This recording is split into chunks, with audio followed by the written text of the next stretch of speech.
Bueno, hola a todos, bienvenidos. Acá estamos con grandes invitados para tocar eh, lo que sucedió ayer en la Corte Suprema en Colombia, el fallo que despenaliza el aborto, y he invitado a amigos que puedan ayudarme a reflexionar sobre esta temática. Bienvenido, Horacio Justo, a mi canal. Gracias por haber aceptado.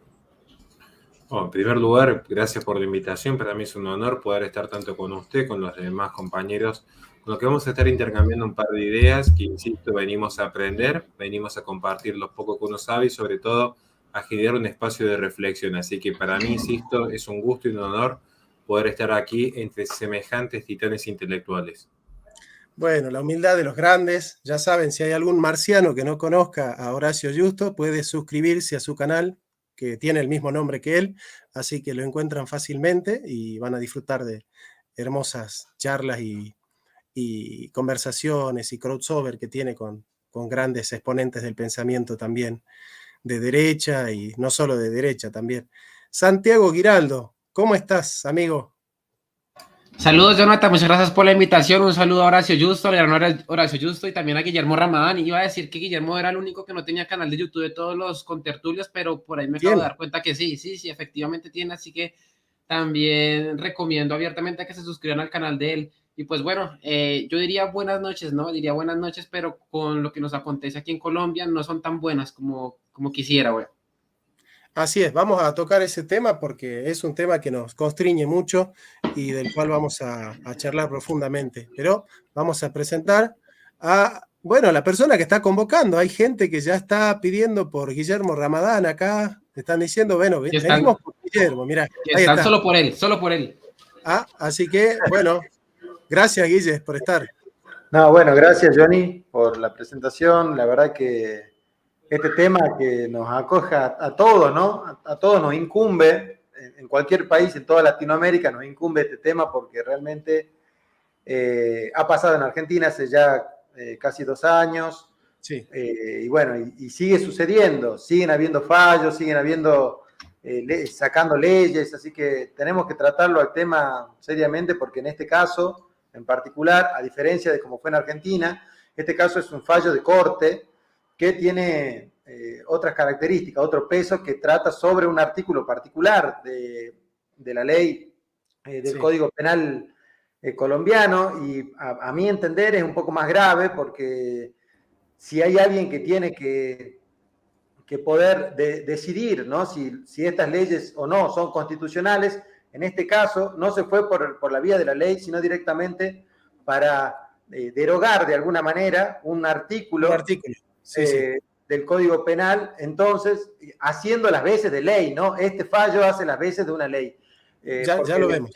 Lo trata de esa manera. Entonces es muy complejo el tema y eso es lo que venimos a discutir hoy.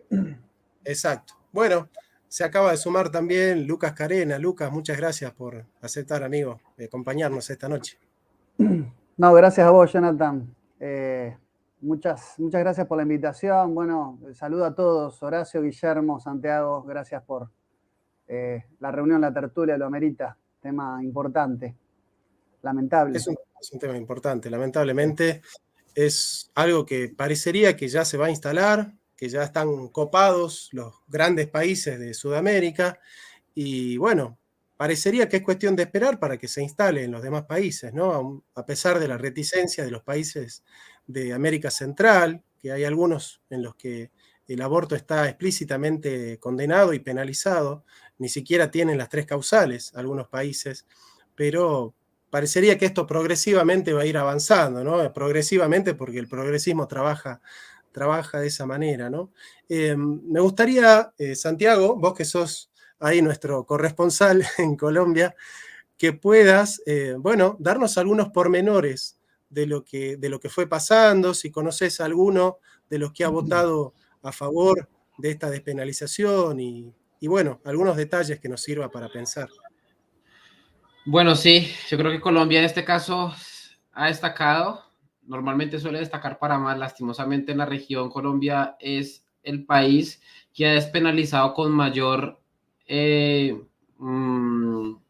más laxo, ¿no? Es más laxo en el tema de la cantidad de meses y semanas que le ha dado a las mujeres aquí en Colombia para poder matar a sus hijos, ¿no? En el caso, por ejemplo, de México está hasta las 12 semanas para despenalizado, en Argentina está hasta la semana 14, y aquí en Colombia está hasta el mes sexto, ¿no? Que vendría a ser 24 semanas, ¿no?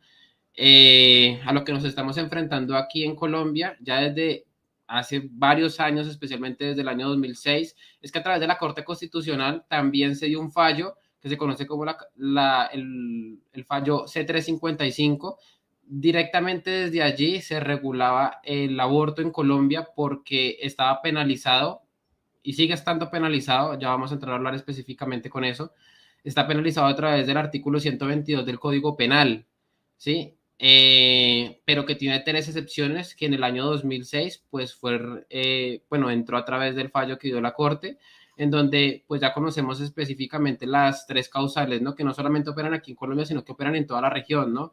Por el tema de violación, por el tema de salud o por el tema de salud de la madre. Ya sabemos que aquí ellos operan bajo el concepto de salud que da la OMS, ¿no? Que es muy ambiguo, que allí entra a disputar la parte social, la parte psicológica, ¿no? Y el médico y el psicólogo que trabajan en estos centros abortistas aquí en Colombia son meros notarios, ¿no? Que lo único que hacen es certificar lo que necesita el centro abortivo para poder practicar el aborto de forma legal, ¿no? Aquí en Colombia.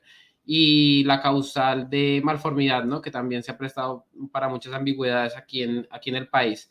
Efectivamente, aquí en Colombia se puede abortar hasta el 9º mes. Aquí en Colombia, como lo mencioné anteriormente, es prohibido abortar, exceptuando las 3 causales, ¿no? Pero esas 3 causales, pues le permiten a las mujeres poder abortar hasta el 9º mes. Aquí en Colombia tenemos el caso muy conocido que se dio a conocer en todo el mundo, que es el caso de Juanse, ¿no? Un niño abortado, un bebé de tan solo 7 meses, en donde su papá, pues, le pidió a la madre que por favor no matara a su hijo, pero hicieron caso omiso y terminaron por acabar la vida de Juanse, ¿no? Colombia resalta para este tipo de cosas malvadas y terroríficas.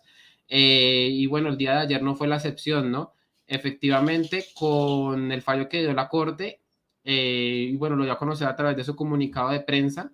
En este comunicado de prensa nos decía que pues aquí en Colombia ya es posible poder abortar hasta la semana 24, es decir, hasta los 6 meses. Yo no sé si ustedes son conscientes de cómo luce un neonato de 24 semanas, ¿no? Es que hay 50% de probabilidades de que viva. Y de hecho hay muchas personas al día de hoy que no solamente han vivido desde los 6 meses, sino desde un poquito antes, porque ya es viable, es que ya es viable. Y aquí en Colombia, pues se supone que si usted tiene 6 meses de gestación y está en el vientre materno, pues ya no es sujeto de derechos, pero si está en una incubadora, al parecer sí. Y bueno, adicional a eso, pues lo único que puedo adicionar y comentar más con respecto a eso es que hasta la semana 24 es posible abortar y de ahí en adelante la mujer puede abortar, pero tiene que acudir a las 3 causales, ¿no? Tiene que utilizar estas 3 excepciones para poder abortar. Como le digo, aquí en Colombia se puede abortar hasta el 9º mes desde el año 2006. Los colectivos abortistas aquí en Colombia no se han quedado muy contentos, digamos, han celebrado, ¿sí? Pero si ustedes le preguntan, por ejemplo, a La Silla Vacía, a Causa Justa, que es prácticamente la gran organización que reúne a su vez mayores instituciones y, bueno, muchas demás movimientos feministas abortistas que militan allí detrás, pues dicen que no van a parar hasta que puedan despenalizar y legalizar el aborto efectivamente aquí en Colombia, ¿no? Esperemos que no se llegue a tanto porque llegado el caso, esto que estoy haciendo en este momento aquí en Colombia pasaría a ser ilegal, ¿no? Por el momento todavía podemos organizar marchas, se están organizando protestas para el próximo domingo, esperemos que esto pueda ser efectivo, ¿no? Que la mayoría de las personas aquí en Colombia que están muy indignados, pues se unan, ¿no?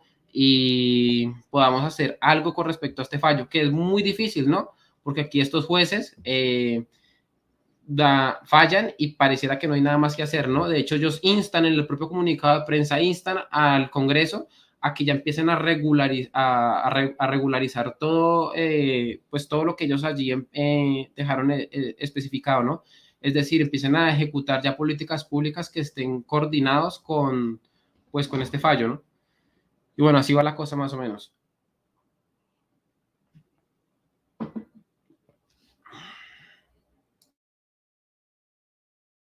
Perdón, estaba tratando de compartir pantalla. Santi, vamos a compartir los datos de la marcha que se está por realizar el día 27 de febrero, Marcha por la Vida desde el Parque Nacional de Bogotá a las 10 de la mañana. ¿Es correcta la información, Santi? ¿Estás muteado? Esperemos que no sea solo en Bogotá, sino que sea también en todos los municipios en Que Colombia. se replique, ¿no? Sí, que se replique, porque obviamente Bogotá, al ser la capital, es muy importante, pero hay algunas ciudades aquí en Colombia, como lo es Medellín, que podría unirse y que yo creo que hay mucha población pro vida que podría, pues, manifestarse y dar a conocer su descontento con respecto a esta norma, ¿no? Bien, Santi. Bueno, acá tenemos a dos buenos analistas como son Lucas y Horacio, pero quisiera pasar a Guille Ramadán para que nos cuentes, vos que estuviste leyendo un poco el fallo. Antes de ir a por qué está pasando lo que pasa, nos gustaría que nos cuentes qué está pasando ahí en Colombia o qué ha pasado.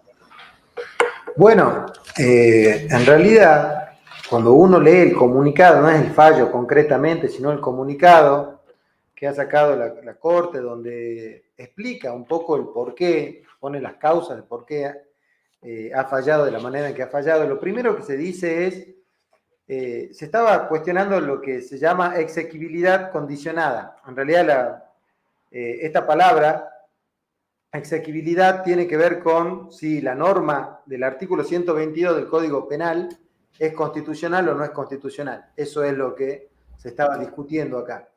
Y en realidad lo que ellos dicen es que ciertamente es constitucional, pero condicionadamente. Y ahí ponen el tema de las 24 semanas. Posterior a las 24 semanas, el artículo 122 sigue siendo efectivo, ¿sí? Pero anterior a las 24 semanas, no. Posterior a eso, que es la primera parte del comunicado, es donde, como bien decía Santiago, se insta al Poder Ejecutivo a promover e implementar políticas públicas. Y acá me gustaría leer un pedazo, porque cuando dice, estamos en segundo, exhortar, allí, en la segunda página, donde dice, formulen e implementen una política pública integral que evite los amplios márgenes de desprotección para la dignidad y los derechos de las mujeres gestantes y a su vez proteja el bien jurídico de la vida en gestación sin afectar tales garantías a partir del condicionamiento de que trata el resolutivo anterior. O sea, ellos lo que pretenden es decir, nosotros nunca vamos a dejar el bien jurídico que se estaba protegiendo en el artículo 122, que es la vida, no lo estamos afectando. ¿Sí? Ellos pretenden decir esto en el fallo, lo cual es muy grave, ¿no? Porque ellos quieren hacerte ver que no van a afectar nunca ese bien jurídico, que ellos buscan sostener el bien jurídico, pero con ciertas atenuaciones, ¿sí? Con ciertas, de alguna manera, tretas jurídicas que van a utilizar para poder decir que solamente vamos a defenderlo a partir de la semana 24. Cosa que, bueno, que es grave, ¿no? Después empiezan a hacer un estudio y empiezan a decir, dentro de los principios jurídicos, a mí me interesaría que veamos eso, dice, cuando estudia el caso concreto, empiezan a hacer 4 cargos que se plantean. Ellos dicen que hay 4 cargos que ellos quieren destinar. Se les presentaron 6, este grupo feminista presentó 6 cargos, ellos aceptaron solamente 4, con los cuales les parece suficiente como para emitir este fallo. Y plantean 4, yo los voy a mencionar y luego quizás lo podemos ir leyendo. El primer cargo es la presunta vulneración del derecho a la salud, ¿sí? Artículo 49 de la Constitución, y los derechos reproductivos de las mujeres, las niñas y las personas gestantes. ¿sí? Entonces, una de las causales, digamos, de este fallo es atender al derecho a la salud de la mujer y los derechos reproductivos, ¿sí? Esto es algo que se repite en otras leyes, ¿no? En realidad, esto no es una ley, cosa que es muy diferente de cómo se trató acá en Argentina, por ejemplo. Luego tenemos el segundo cargo, presunto desconocimiento de la libertad de conciencia, y acá tiene que ver con la voluntad de la mujer, ¿no? La libertad de conciencia se refiere a la voluntad de la mujer de traer al mundo una vida o no. Ya vamos a ver cómo es que utilizan argumentos falaces para poder justificar esto. Después tienen otro cargo que dice presunto desconocimiento de la finalidad constitucional de prevención general de la pena y la característica constitucional adscrita al derecho penal como mecanismo de última ratio. O sea, ellos están planteando de que existen otros mecanismos mejores que plantear una pena para la mujer. Eso es lo que están diciendo ellos. Dicen, eso tiene que ser lo último. Y si tenemos otros mecanismos mejores, como por ejemplo educar, ya no, esto no sirve para el caso del aborto. Entonces, van planteando estas cosas y después creo que había uno más. A ver, acá. Bien. Dice, la protección del bien jurídico de la vida en gestación es una finalidad constitucional imperiosa. Bueno, y acá es donde tienen una contradicción bárbara porque, claro, ellos dicen que la protección de la vida es una necesidad, proteger la vida es una necesidad imperiosa, es imperioso esto. Pero bueno, después, a medida que va desarrollando las causales, que eso si quieren lo vamos leyendo, realmente se contradicen de una manera espectacular. Y después, para finalizar, como para no hacerlo tan largo, es interesante el por qué eligen las 24 semanas.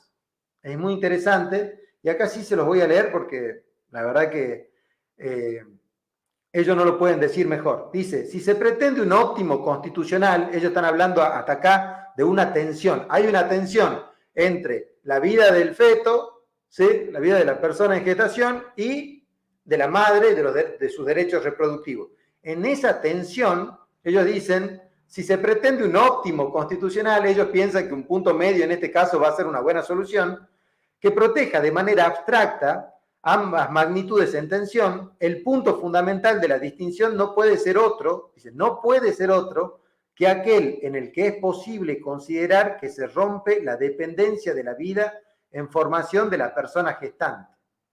Así como decía Santiago, acá están pretendiendo de que como es que a partir de esa semana el bebé puede ya salir de la panza de su madre y tener muchas probabilidades de subsistencia, ellos dicen, bueno, como que ya es un poco más autónomo y al ser más autónomo, bueno, tiene derecho a terminar la gestación. De alguna manera, así es como están tratando esto. Y tienen una frase que a mí me interesa resaltarla, porque dice que esto es así dado que habría una mayor probabilidad de protección de la finalidad constitucional imperiosa que pretende lograr el tipo penal, que el embarazo culmine con alumbramiento, esto es, con el nacimiento de un nuevo ser. Bueno, acá filosóficamente yo diría, no es un nuevo ser, hace 9 meses que era un nuevo ser, digamos. Ahora ya dejó de ser un nuevo ser, ahora solamente está naciendo ese ser, ¿sí? Pero el nuevo ser se da en la concepción.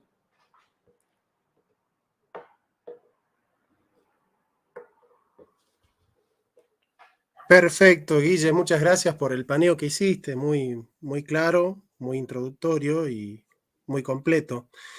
Querido Lucas, ¿por qué está pasando esto en América Latina? ¿Nos podés hacer un diagnóstico?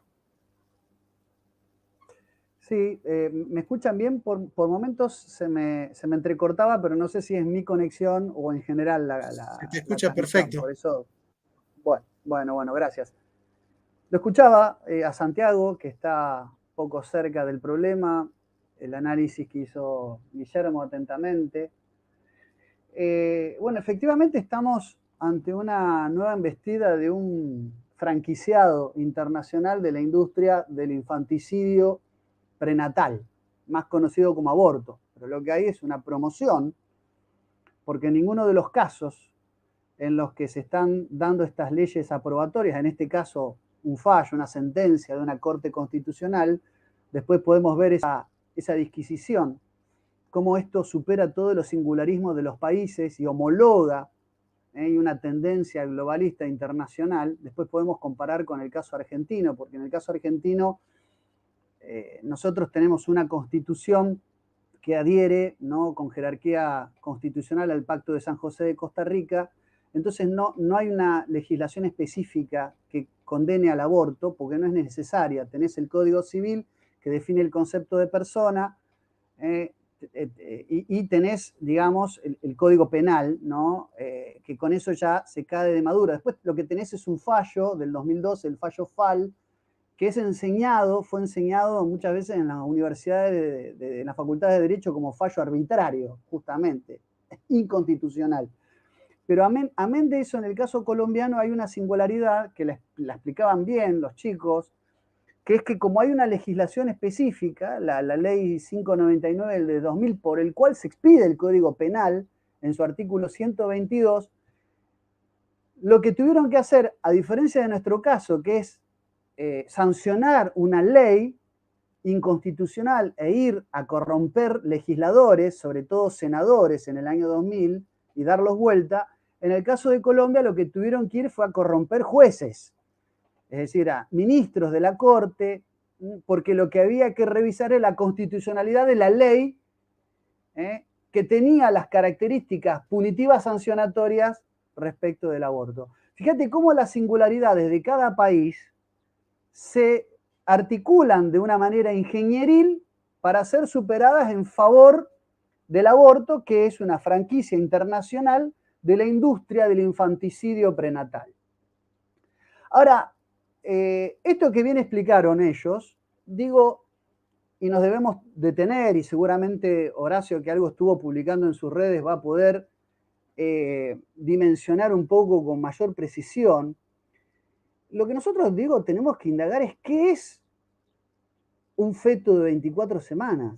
Les pido por favor que reflexionemos un poco lo que es matar a un niño que ya tiene entre 21 y 22 centímetros, que pesa promedio 700 gramos, donde en esta semana ya alcanza la mayoría de el desarrollo pleno de los órganos sensoriales.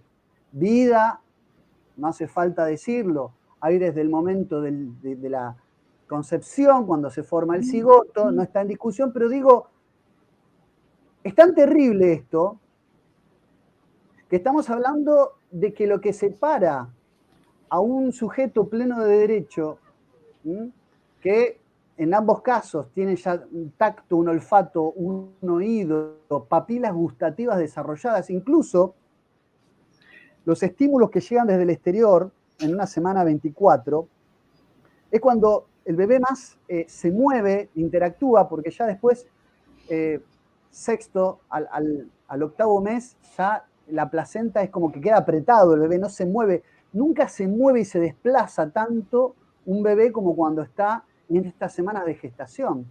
A través del líquido amniótico se sabe que el feto es capaz de distinguir sabores y olores.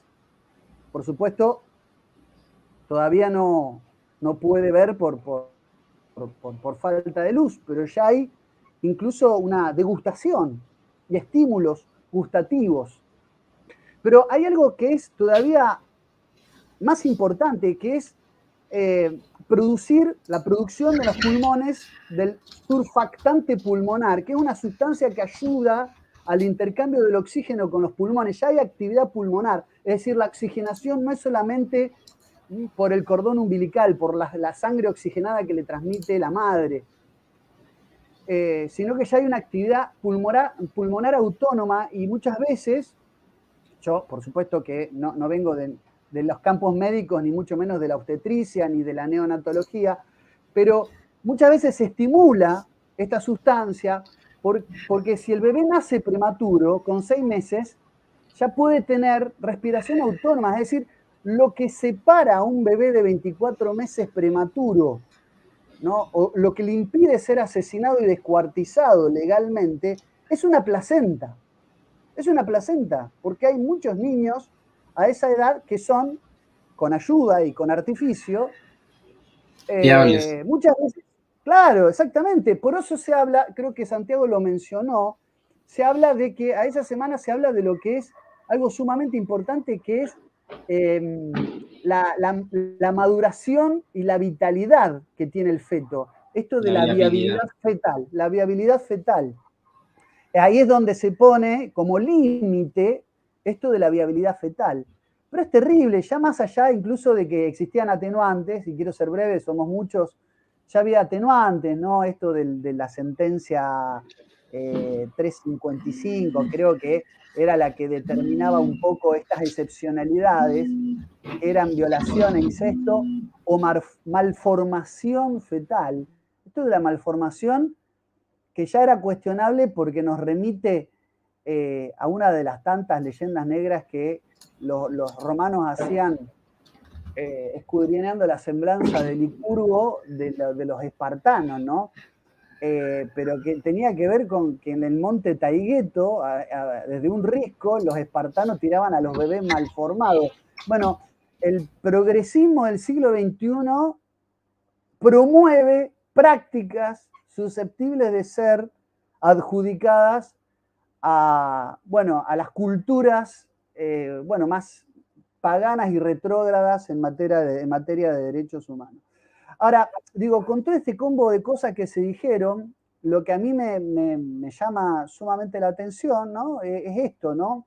El franquiciado internacional que busca desarticular las singularidades, las particularidades de cada país y llevar a homologar a todos, ¿no? A una situación donde, bueno, la legislación o fallos, en este caso, desde el Poder Judicial en favor del aborto, más allá que en ninguno de estos países, insisto, penalizaba efectivamente a la mujer que abortaba, tiene la única intención y promueve la moción de prohijar el aborto, ¿no? Y estatizarlo. Ese es el gran problema que tenemos, ¿no? Eso pretexto de una falacia que se llama afirmar el consecuente. Como los países de avanzada tienen aprobado el aborto, los países periféricos, atrasados y un largo etcétera de adjetivaciones deberían hacer lo mismo que hacen los países de avanzada. Como si, porque legalizamos el aborto, mañana vamos a tener mejores condiciones económicas, un mejor estándar de vida, un mejor ingreso por cápita. Es decir, hay una falacia de afirmar el consecuente. Es decir, te dicen que como si nosotros imitamos las peores prácticas de los países, entre comillas, de avanzada, nosotros nos vamos a alinear y nos vamos a convertir en uno de ellos, ¿no? Esa es la falacia que hay detrás de todo este mapa del aborto a nivel mundial y al cuyo tren nos obligan, ¿no?, a todos a subirnos. Así que bueno, eso prima facie me parece que es lo que lamentablemente tengo que decir de este tema, lamento por nuestros hermanos colombianos que hasta ahora estaban exentos de este terrible flagelo. Así es. Curiosamente, los países europeos, a partir de la conquista de América, esto lo desarrolla Immanuel Wallerstein, se van configurando en países centrales, ¿no? Y se va identificando a Europa con la civilización, con el progreso, con la historia, y se va creando un sistema mundo donde hay países de periferia y países de centro, ¿no? Esto es una geopolítica que va marcando un poco la hegemonía cultural del pensamiento eurocéntrico, ¿no? Pero quería ir con Horacio, porque yo escuché que él desarrolló un concepto que es culturas tanáticas, ¿no? Y bueno, quería preguntarte, Horacio, ¿cuál es el objetivo? ¿Hacia dónde van estas culturas tanáticas? ¿Por qué se instala la devaluación de la dignidad humana sistemáticamente? Qué pregunta compleja y sobre todo que me toca exponer ante 4 grandes intelectuales donde vengo a ser el más insignificante de todos. Pero es muy interesante el abordaje de la cultura tanática. Yo lo intento abordar un poco en mi libro. Voy a tratar de profundizar hoy con un poco más de lectura este tema, porque ciertamente ha sido la expresión que ha dado la Corte en Colombia, una de las tantas formas en las que se está materializando en forma concreta esta cultura tanática, que es una cultura de muerte, que hoy podemos ver en el aborto inducido, ya legalizado, una forma, pero no la única. No podríamos irnos de tema, pero tenemos que empezar a abordar un sinfín de cuestiones que vienen ya traídas del famoso primer mundo, muy entre comillas, donde se empieza a romantizar la vida sin sentido, se empieza a romantizar un consumismo exacerbado, se empieza a tratar de darle una suerte de romantización al fin de la vida. Estoy siendo lo más cuidadoso posible con el lenguaje, pero creo que la gente adulta me va a lograr entender. Pero acá yo quiero remarcar un par de factores que me han parecido fundamentales en torno de Colombia y hacer un micro, pequeñísimo análisis muy breve, pero no quitar de tiempo a la gente que realmente sí sabe. Primera cuestión. Vamos a hablar un poco de la cultura de la muerte, esta cultura tanática a partir de este fallo de Colombia. Respecto a lo que plantea el profesor Lucas Carena, que coincide plenamente, es más, yo tengo un pequeñísimo hilo de Twitter y lo subí en el artículo de La Resistencia, donde voy mostrando justamente las medidas de este bebé, cómo ya empieza a responder a estímulos externos. De hecho, bueno, un dato, en el concepto de vida más biológico, ya hay vida de la concepción en el sentido más biológico, porque existe ya lo que es la ramificación celular autónoma, el proceso de metabolismo propio, la respuesta al estímulo externo. Digo, acá hay que tener en cuenta algo que es muy importante. Lo quiero remarcar ahora mismo. Cuidado, sobre todo la gente que es pro vida, cuando salen a decir que el debate se gana con la ciencia.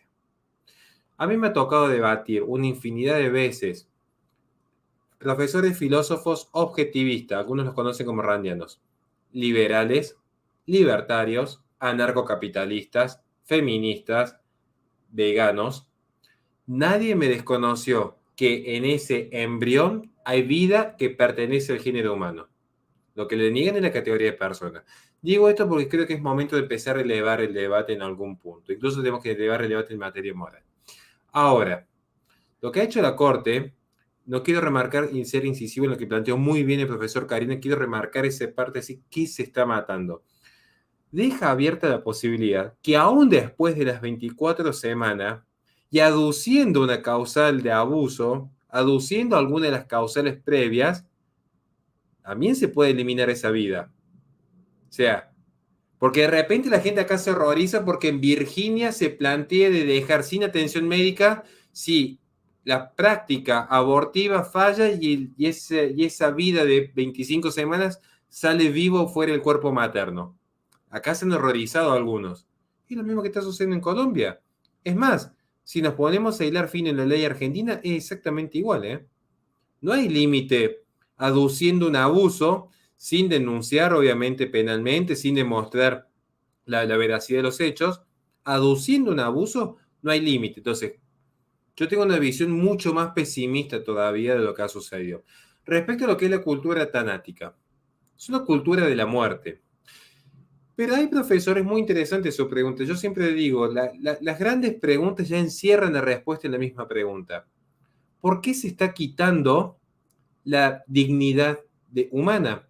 Porque ya ni siquiera existe el ser humano. Hoy el ser humano es fungible. ¿Quieren que les dé un ejemplo muy concreto para que la gente lo pueda ver y materializar en forma simple? Observen, pues, un dato curioso.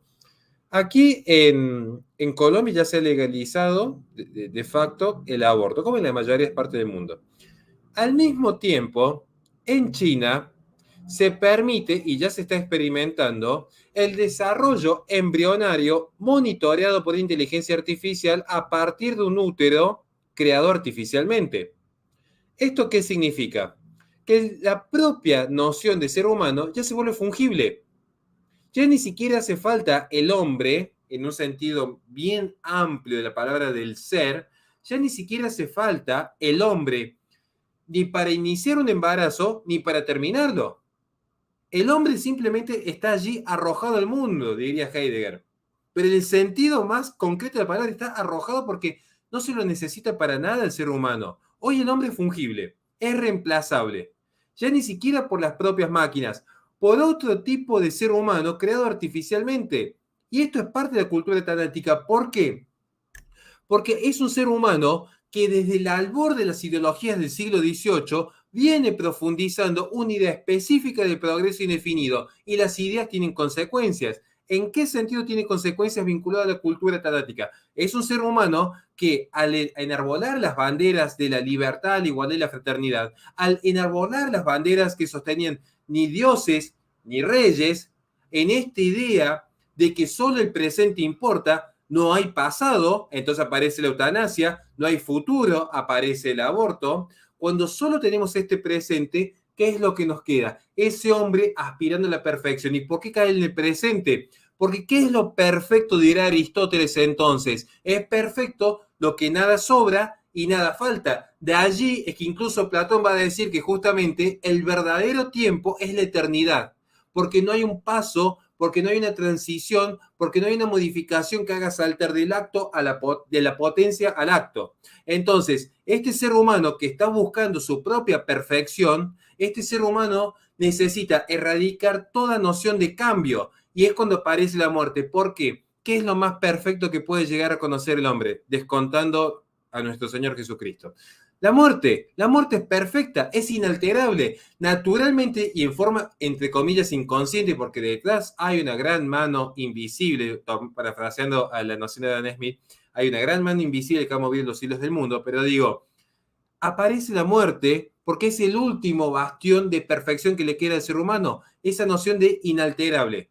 Es un ser humano que necesita liberarse por completo de su identidad, de la moral, de Dios, de las ataduras, de la familia, de la patria.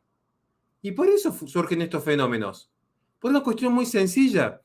Acá lo que se ha hecho, y con esto cierro porque no puedo extender ante semejantes intelectuales, quitarle tiempo a ellos, pero quiero remarcar algo. En esta noción de la liberación de la mujer, a mí sinceramente no me suena que esto vaya a ser una política socialista, de una izquierda marxista, de estos comunistas que vienen a generar una suerte de comunismo de útero.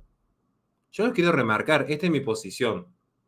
Yo lo que veo es que se ha institucionalizado la idea de darle más libertad a la mujer en nombre de mi cuerpo, mi decisión, a costa de dañar a seres indefensos. Cierro con esto y lo único que puedo decir simplemente es mucho cuidado, porque como bien han planteado, es parte de una cultura tanática, pero no es la única.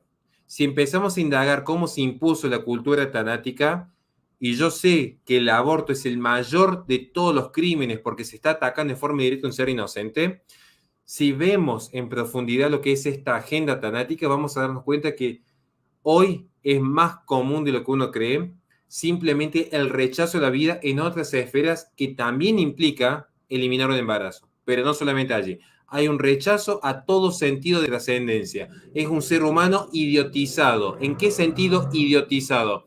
En el idios, la pertenencia a sí mismo. De ahí viene el prefijo idio, idiosincrasia, idioma, idiota. Una persona que solo se quiere bastar a sí misma. La atomización del individuo, donde se pierde noción del otro. Así aparecen fenómenos desde el aborto inducido hasta el metaverso. Está todo íntimamente vinculado. Una persona como un átomo con esta idea del individuo que lo único que hace es quedar completamente desnudo, sin cuerpos intermedios como Dios, patria y familia, frente al verdadero sistema de poder que ha establecido la hegemonía que hoy se vive. Perdón por extenderme. No, excelente, Horacio. Ahí la gente está celebrando tu intervención magistral, realmente magistral. Bueno, Eduardo Arce hace una intervención ahí que dice...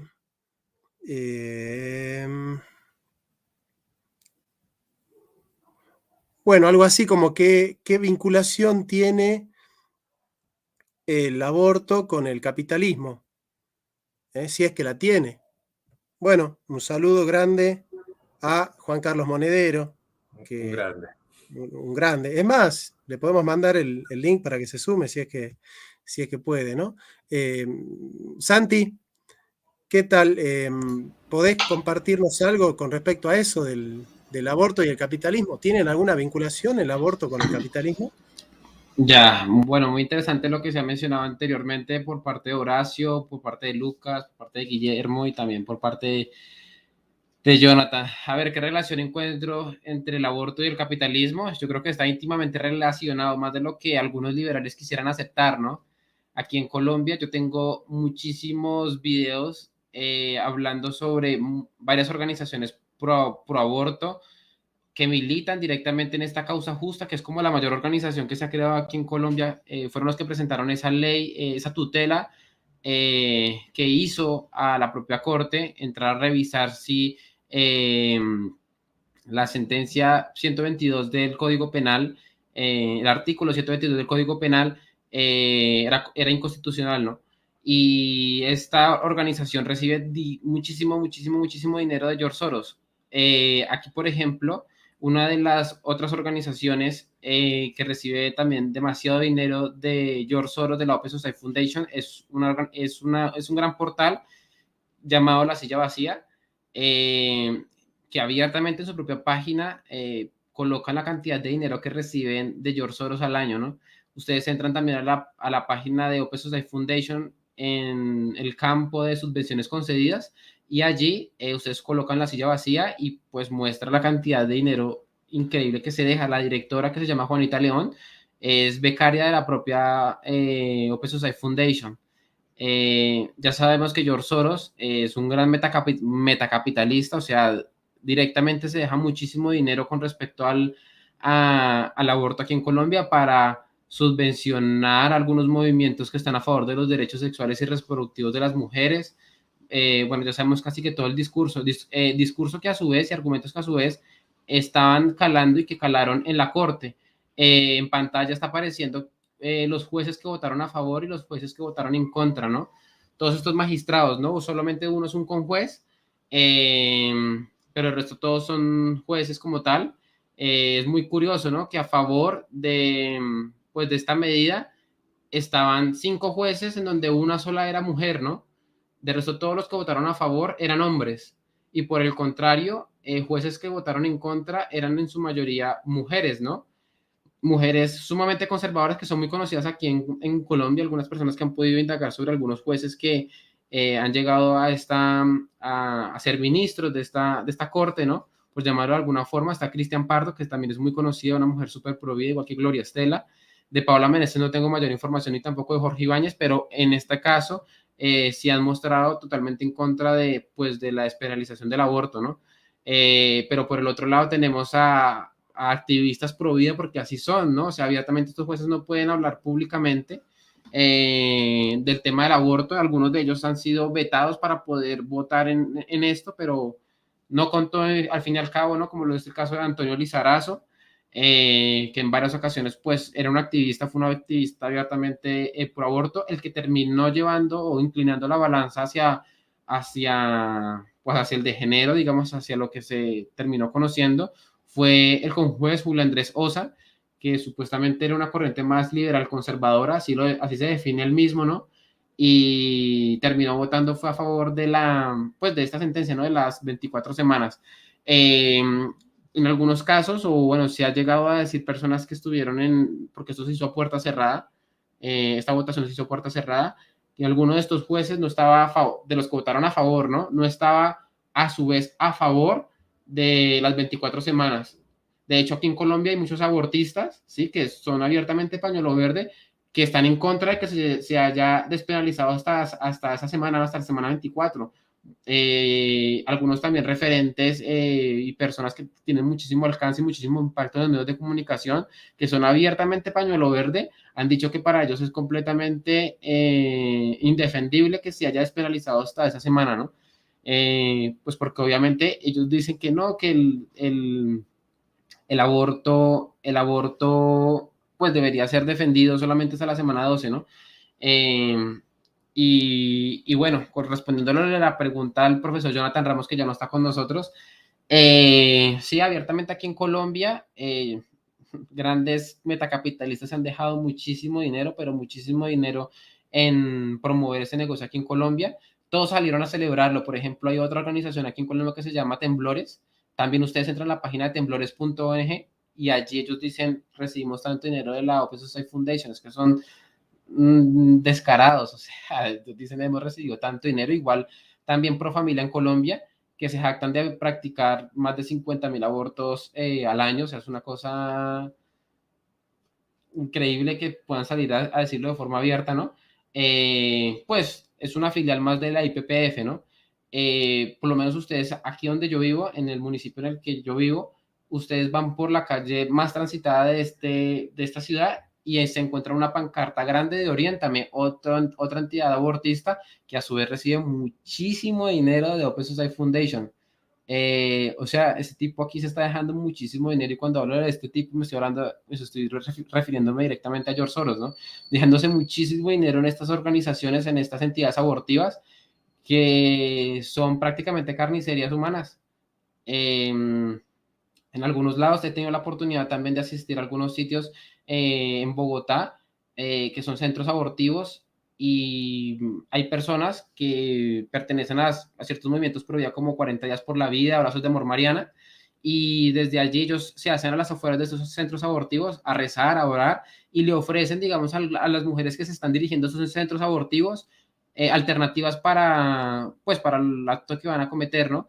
Y resulta que pues los jueces han fallado en contra de ellos y ya no se pueden hacer ni siquiera ahí mismo, sino que tienen que estar yo no sé a cuántos metros, pues porque les afecta el negocio, ¿no? Les afecta el negocio porque les quita clientela, gente que pues deja también dinero, porque hay algunas personas que pagan su propio aborto o indirectamente las EPS, aquí es como entidades que se encargan de brindarle el servicio de la salud a todas las personas aquí en Colombia, pues también están financiando eso, ¿no?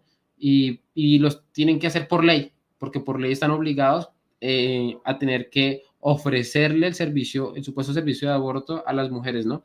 De hecho, si en una ecografía o en varias pruebas de embarazo que las mujeres se quieran hacer, los médicos o enfermeros que les dan los resultados tienen que insinuarles si quieren practicarse un aborto. Ya están prácticamente que obligados a tener que llegar hasta ese nivel, ¿no? O sea, ya es toda una cultura del aborto, una cultura de la muerte que se llega pues a prácticamente no brindarle a las personas y a las mujeres que están en dificultades, soluciones alternativas, sino que por el contrario lo único que se le puede llegar a ofrecer es que aborte, ¿no? Que mata a su propio hijo. Pero bueno, saludos, guayetero. Bienvenido a este espacio, también es colombiano, compatriota, que ha estado con nosotros en esta lucha, en esta batalla, también está proclamando sus redes sociales y llamando a la gente que salga a manifestarse el próximo domingo, ¿no? ¿Cómo va toda la cosa? No sé si nos puede contar un poco sobre en qué va la manifestación que se está programando para este domingo. No se le escucha. Saludos a todos. Muchas gracias por la invitación. No pude conectarme antes por temas de agenda, pero saludo a Horacio, a Guillermo, a Santiago, a Lucas, a Jonathan, obviamente. Un gusto estar con ustedes hablando de estos temas. Y bueno, o sea, primero señalar que realmente lo que ha pasado en Colombia es algo totalmente vergonzoso, es algo que yo considero que es humillante que esté pasando en nuestro país. O sea, si nos fijamos lo que sucedió ayer y comparamos, si hacemos un ejercicio de derecho comparado de lo que pasa con esta situación en otros países del mundo, realmente Colombia es de los países en el mundo donde mayor flexibilidad hay para el aborto. O sea, en Latinoamérica, sin lugar a dudas, estamos peor que cualquier país de Latinoamérica, peor que Argentina, peor que México. Pero es que no solo comparándolo con Latinoamérica, comparémoslos con el resto del mundo. En Europa no pasa esto. En Francia, por ejemplo, se ha intentado debatir muchas veces para expandir el aborto hasta más de 12 semanas y ha habido una gran presión para que no suceda, debido a que científicos y la gente y el país saben muy bien lo que esto implica, que se está asesinando un ser humano que incluso a los 6 meses puede vivir fuera del vientre materno gracias a los avances científicos. Entonces, que Colombia esté liderando esta aberración es algo completamente vergonzoso y justamente, más allá de todos los análisis que se puedan hacer con respecto al tema jurídico, al tema social, a las implicaciones políticas que esto pueda tener, yo diría que la principal reflexión que tiene que existir es desde este lado. ¿Qué está pasando desde el lado pro vida? ¿Qué está pasando en Colombia desde el lado pro vida, que no ha habido la suficiente reacción, que no ha existido la suficiente contundencia para enfrentarnos a estas personas, porque nosotros ya sabemos muy bien contra qué nos estamos enfrentando, sabemos muy bien que del otro lado hay grandes intereses económicos, sabemos perfectamente bien que esta gente literalmente se está lucrando a partir de la muerte, y justamente por eso nosotros tenemos que ser más fuertes que ellos y generar generar algo sumamente importante, y no ha sido ese el caso. Realmente lo que yo he podido ver en Colombia es que la batalla ha sido sumamente débil, que no hemos actuado, digamos, generando un mensaje que se pueda mover en redes sociales con una gran contundencia para que toda la gente pueda luchar de una mejor manera, y ese es como el primer análisis que yo veo. En Colombia nos falta mucha mayor militancia, nos falta estudiar mejor estos temas, no lo hemos hecho realmente. Hablo en general, obviamente hay gente muy particular que ha hecho cosas muy importantes, pero en términos generales no. Yo veo que estamos muy atrasados en la batalla cultural comparándonos con otros países de la región, y diría que es el primer análisis que se tiene que hacer, ¿no? La autocrítica, es sumamente importante hacer una autocrítica, porque si no, no vamos a lograr nada. Por otro lado, quiero mencionar también algo que mencionaba Santiago, y es de la marcha, justamente lo conecto con lo que estoy diciendo. Vamos a hacer, o ya se está organizando distintas organizaciones pro vida para hacer una marcha en todo el país este domingo, 27 de febrero, a las 10 a.m. en Bogotá. Y sí, la idea es que se haga en todas las ciudades del país, la idea es que la gente pueda sumarse, que directamente todos alcemos nuestra voz, como no lo hemos hecho. Entonces ahí yo les paso un poco la palabra. Más tarde me gustaría también comentar un poco el aspecto jurídico, que es algo súper importante, dado que lo que ha pasado básicamente es que la Corte Constitucional está usurpando las funciones del Congreso, o sea, está legislando, está literalmente irrespetando la Constitución. O sea, lo que pasa en Colombia es que Colombia culturalmente sigue siendo un país mayoritariamente conservador, pro vida, y entonces lo que tienen que hacer estos grupos es directamente entrar al poder que no es democrático, que es el Poder Judicial, y a partir de ahí apalancar todas estas agendas. Y eso es lo que pasa, o sea, literalmente nosotros tenemos una dictadura judicial en nuestro país. Eso hay que decirlo tal cual. Hay una dictadura judicial en el país, y tenemos que enfrentar esa dictadura judicial. Y hay mecanismos para hacerlo, mecanismos que pueden ser arriesgados incluso, pero esa es la situación, y es una situación sumamente compleja por la cual hay que comenzarse a levantar, y vuelvo a ser reiterativo con lo que dije antes. Creo que el principal problema aquí ni siquiera es los fondos que pueda dar George Soros, o lo que puede ser la dictadura de la corte, o la propaganda de los medios de comunicación, que sin lugar a duda todos los medios de comunicación han apalancado esta agenda. Aquí el principal problema no es ese, el principal problema es que la gente que está de este lado no ha hecho lo suficiente. Oiga, yo lo único que quisiera agregar con respecto a lo que usted dice es que muchos de los medios de comunicación o presentadores y demás que defendieron el aborto no sabían o no llegaron a ser conscientes que fueron a tomar una decisión de despenalizarlo hasta la semana 24, ¿no? Ahí cuando lo vieron hasta ese momento, o sea, que se llegó a radicalizar hasta ese momento, sí he visto a los medios de comunicación diciendo y mostrando a algunos presentadores pues su descontento con respecto a esto. Guillermo, quisiera darle la palabra, ya que no está Jonathan Ramos, para que nos hables un poquito del tema, ya que veo que estás muy bien enterado y has estudiado bien el tema colombiano. Guayetero llegó un poquito tarde, y cuando Guillermo tuvo la palabra, pues creo que estudió muy bien lo que pasó aquí en Colombia.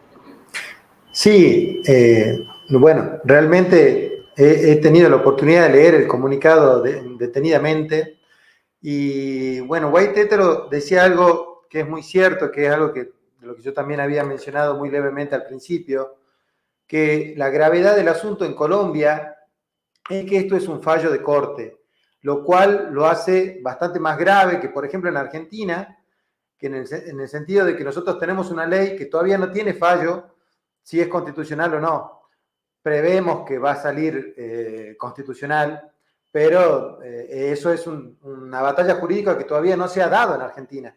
En cambio, ustedes empezaron por el final, digamos, empezaron por lo peor, porque sin tener ley, dentro del fallo mandan a establecer políticas públicas y a establecer leyes que regulen estas políticas públicas que ellos están decidiendo con un fallo. Entonces, muy bien decís, Guaytetero, están legislando implícitamente a través del fallo, cosa que evidentemente rompe todo todo sistema democrático y republicano. Evidentemente, la división de poderes, o sea, todo lo que en la teoría se marca, esto lo está rompiendo totalmente. Bueno, como siempre, ¿no? O sea, siempre sucede en estas batallas que hay, y es mucho peor porque evidentemente ellos están tomando, y esto de las 24 semanas es bastante interesante porque nosotros tenemos que entender la gravedad del asunto en el fondo. Ellos están tomando dos derechos, la vida y la autonomía, ¿sí? Cuando ellos consideran que la autonomía es suficiente para existir fuera de la madre, ahí es cuando el embrión, el feto, la persona gestante la persona en gestación está disponible para tener el derecho a vivir, ¿sí? Entonces, para ellos no todas las vidas son iguales.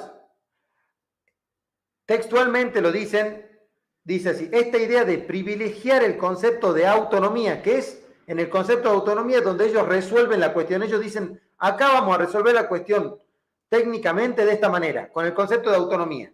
¿Sí? Dice, esta idea de privilegiar el concepto de autonomía es igualmente consecuente con la tesis ampliamente desarrollada supra, según la cual la vida es un bien jurídico que se protege en todas las etapas de su desarrollo, ¿sí? Así dice primero, pero no con la misma intensidad, ¿sí? No con la misma intensidad. Para ellos no es lo mismo defender una vida al inicio de su gestación que al final. Y sigue diciendo, dado que no se trata de un derecho absoluto, ellos no entienden que si no hay vida no hay derechos, ¿sí?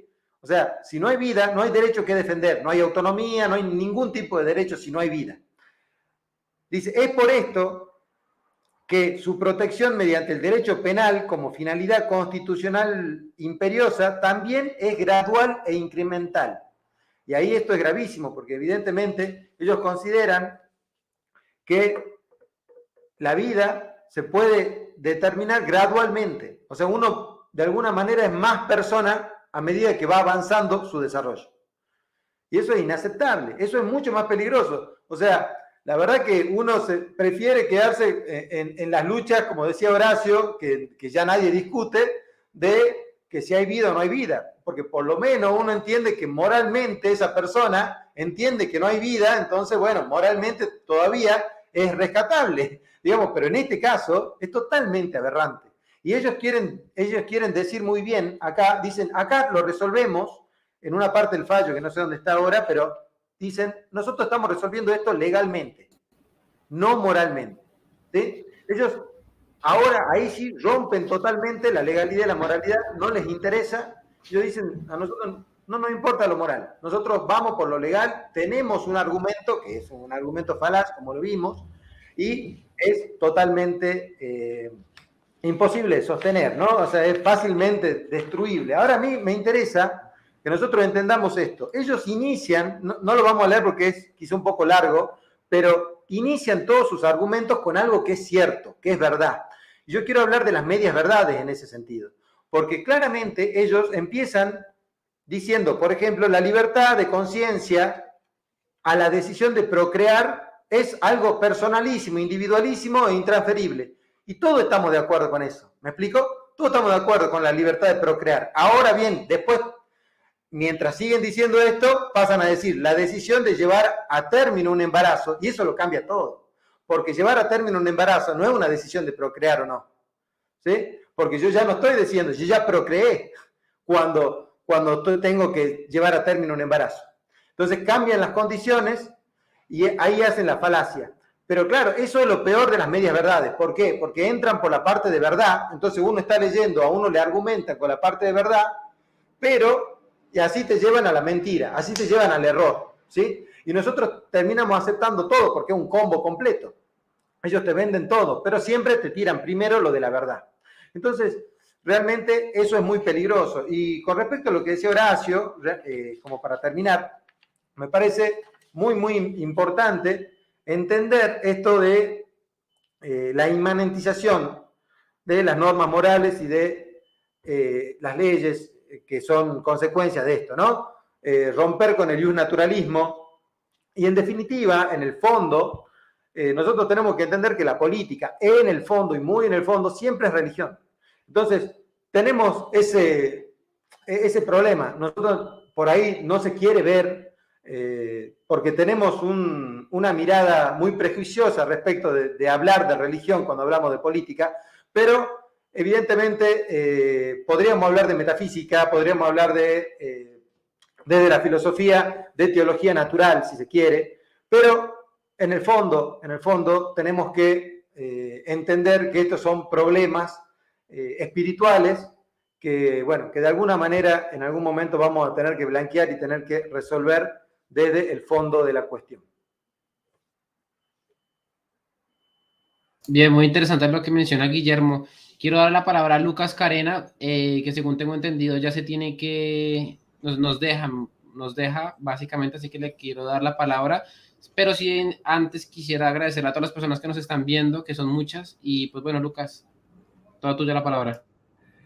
Sí, en parte para que Jonathan pueda volver, si bien estás moderando de manera muy fluida, así que te agradezco también, Santiago, que estés haciendo la parte y las veces de moderador. Pero bueno, sí, estoy también con una fecha laboral complicada.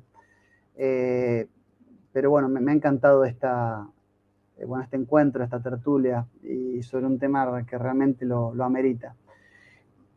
Yo quería aportar una pequeña reflexión final en función, sí, del centro de la cosa, más allá de las disquisiciones preliminares que hicimos, que creo que es a lo que apuntó Horacio con su intervención, y también con esto contestar una de las preguntas del superchat, que veo que está el rojo vivo, muy interesante, de Laura Villanueva, donde pregunta si es posible ser provida sin acudir a la moralidad o a la religiosidad.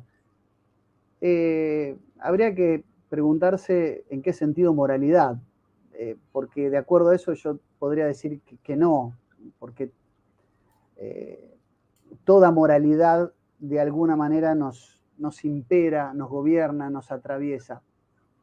Pero desde luego sí me parece, en función de esa pregunta, que deberíamos hacer el esfuerzo ante esta embestida, este franquiciado globalista que hoy se impone lamentablemente en la hermana patria colombiana. Tiene que ver con algo que dijo Horacio, que yo conocía como necrosis cultural, pero me encantó el término de cultura tanática. Es decir, todos los caminos hacia la muerte tienen que ser facilitados. Es decir, se están eliminando todas las burocracias que dificultan y que impiden acceder, que tiene que ser de forma fácil y pronta, a la muerte. En Argentina, inmediatamente después de aprobada la ley del aborto, se empezó a discutir el proyecto de ley Alfonso, es decir, para avanzar por la eutanasia. Qué casualidad. Es decir, en ninguno de las encuestas, que por lo menos en Argentina hace la Universidad de San Andrés, donde se hace una especie, bueno, de sondeo de los temas más importantes y acuciantes de la sociedad, aparece la eutanasia como por lo menos un tema prioritario. Sin embargo, ya hay proyectos de legisladores para empezar a discutirla, ¿no?, en nuestras legislaturas, la posibilidad de, bueno, matar a nuestros débiles y a nuestros minusválidos. ¿Por qué? Porque es lo que dice Horacio, lo que se está abriendo la puerta es a una ingeniería que permita una biopolítica. Acá no vamos a ponernos a hacer también consideraciones Foucaultianas, pero entendida en sentido amplio, la vía política es aplicar las categorías de la administración pública a la vida, es decir, administrar la vida, quiénes viven, quiénes mueren, cuántos viven, con qué calidad de vida se tiene que vivir o es preferible la muerte. Es decir, la vida se ha transformado en un producto no solo de manufactura capitalista, sino también de biopolítica, digamos, susceptible de ser gestionado desde un escritorio. Y esto es lo grave, es la frivolidad que hay frente a la muerte. Eso que Heidegger decía que era intransferible, que no refiere más que a sí misma y que es inexorable. La muerte, que es algo que nos distingue como seres humanos, es algo distintivo de nuestra esencia humana, ¿no? Si nos inmortalizamos, tiene que ser a través de nuestros actos, ¿no? De nuestra enseñanza, pero siempre en otro plano, no en nuestra vida biológica. Prolongar la vida biológica se ha convertido en una consigna que simultáneamente va de la mano de la cultura de la muerte. Es una cosa increíble. Como, por ejemplo, ciertos círculos neomarxistas están festejando la subrogación de vientres como una nueva forma de colectivismo de alma de colmena. Nadie tiene que tener una identidad familiar porque esto es burgués, dicen los neomarxistas. Si tal cosa como neomarxista existe, ¿no? Pero ya hay voces que aplauden la idea de que la subrogación de vientres, pese a ser uno de los negocios capitalistas más concentrados hoy del mundo, al mismo tiempo es una bandera tremoleada por la extrema izquierda porque considera que el día de mañana se va a proletarizar el oficio de prestar un vientre, de alquilar un vientre, va a ser un oficio proletarizado, agremiado, sindicalizado, mujeres que prestan su vientre, y que esto va a diluir, ¿no?, la idea patriarcal de una familia biológica tradicional.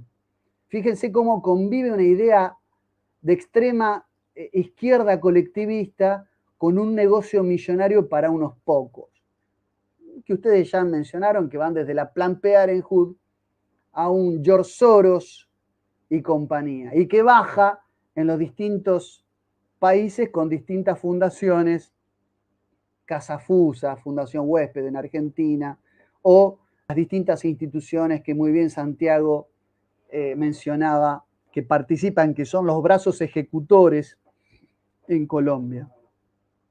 Quiero decir, para terminar, digo que esta cuestión biopolítica, esta necrosis social, cultural o cultura tanática, y con esto me despido, es quizás la forma más exacerbada e indeseable de una doble realidad en la que el hombre se adentra. Un grupo, un grupúsculo que juega a ser Dios, a administrar la vida, ¿no?, a ponerse en el pedestal de administrar la vida, y otra gran mayoría que como nunca antes en la historia de la humanidad está siendo cosificada. Se ha convertido en un laboratorio antropométrico, como los que deseaba Francis Galton, un criadero de pollitos, donde somos sometidos a prueba de salubridad, a elegir a los más fuertes, a descartar a los débiles, a tener solo a jóvenes que están en vida laboral y productiva, a menospreciar a nuestros abuelos, a nuestros padres, a aquellos que están en la vejez. Es decir, estamos en la nueva doble era del Homo Deus, de aquellos que se juegan a ser Dios, como el libro de Harari, y al mismo tiempo y paradójicamente de un hombre cosificado, de los nuevos cobayos de la civilización transhumanista. Yo les agradezco un montón debatir esto, les agradezco un montón, este ha sido un panel de lujo, realmente cada vez que comparto estas tertulias con Guillermo, con Jonathan, con Santiago creo que es la primera vez, ni hablar con White Heteromen, me encantó tu nombre, y bueno, ni hablar con una personalidad de fuste, ¿no?, en nuestro país, que es don Horacio Giusto. Me honran muchísimo con su presencia, con su amistad, y bueno, yo me despido ahora, pero bueno, a su disposición. Bueno, saludos a Juan Carlos Monedero y a todos otros de los grandes referentes que sobre estos temas también se han expedido. Les agradezco un montón el espacio y a seguir luchando, ¿no? Se ha hecho realmente de uso común la frase, pero yo la adopto, la hago mía. Acá no se rinde nadie. Y bueno, mi total apoyo espiritual, ¿no?, de conciencia y moral con la hermana patria colombiana que está pasando por este momento que nosotros lamentablemente también ya pasamos. Así que bueno, gracias a todos y me despido del público, que entiendo que hay como 300 personas conectadas. Un abrazo grande. Muchas gracias, Lucas, por su intervención. Esperamos podamos usted y yo colaborar en un futuro. Un saludo. Bueno, Por supuesto. Hasta luego. Procedo a darle la palabra al gran Horacio Justo, porque en 10 minutos, según tengo entendido, tiene que ir a realizar su trabajo como padre de familia. Así que toda suya la palabra. De hecho, tengo que justamente, pido mil disculpas porque si por mí fuera, estaría todo el día escuchándolos. Debo reconocer que yo nunca había tomado contacto con Guillermo Ramadán y me ha cautivado, de hecho, una persona que puede estar escuchando y aprendiendo de él durante horas. A mí también. Uno que de repente ya lleva un tiempo transitando en esto que a veces se llama una batalla cultural, prefiero hablar de una batalla espiritual en mi caso, se da cuenta rápidamente cuando del otro lado hay un influencer o cuando hay realmente una persona que piensa, que sabe, que reflexiona. Digamos, ya con el tiempo uno se da cuenta cuando hay alguien serio. Así que para mí hoy me llevo una grata sorpresa para bien. Así que yo invito, si alguien ha venido a este vivo por recomendación mía, que lo busquen, que lo investiguen, que sigan aprendiendo de todas las personalidades que están hoy acá, particularmente de él, que, insisto, para mí es una revelación. Ya para finalizar, además de agradecerle a Jonathan Ramos por el honor de poder estar en su canal, pues me siento como muy halagado de poder venir a visitar. Quiero, a veces, digamos, nosotros, en mi caso, que escribimos a lo que es una filosofía conservadora, naturalmente por nuestro posicionamiento conservador tenemos una tendencia al pesimismo. De hecho, decimos irónicamente entre nosotros que en realidad somos optimistas muy bien informados. Pero lo cierto es que no quiero cerrar con un mensaje derrotista, un mensaje triste, un mensaje de bajar los brazos. Es cierto que estamos por demás diezmados, políticamente y culturalmente. Diezmados y fragmentados. Es cierto que a nuestro espacio, en general, le falta un proceso de madurez. Yo lo veo constantemente. Gente que de repente dicen, Horacio fue y estuvo en un evento con X, seguro que ya está siendo financiado por Soros. Pero después Horacio viene y comparte un vivo de aprendizaje con gente como Jonathan Ramos o Lucas Cabrera y seguro dicen, seguro que nos quiere expropiar hasta nuestra herencia, Horacio.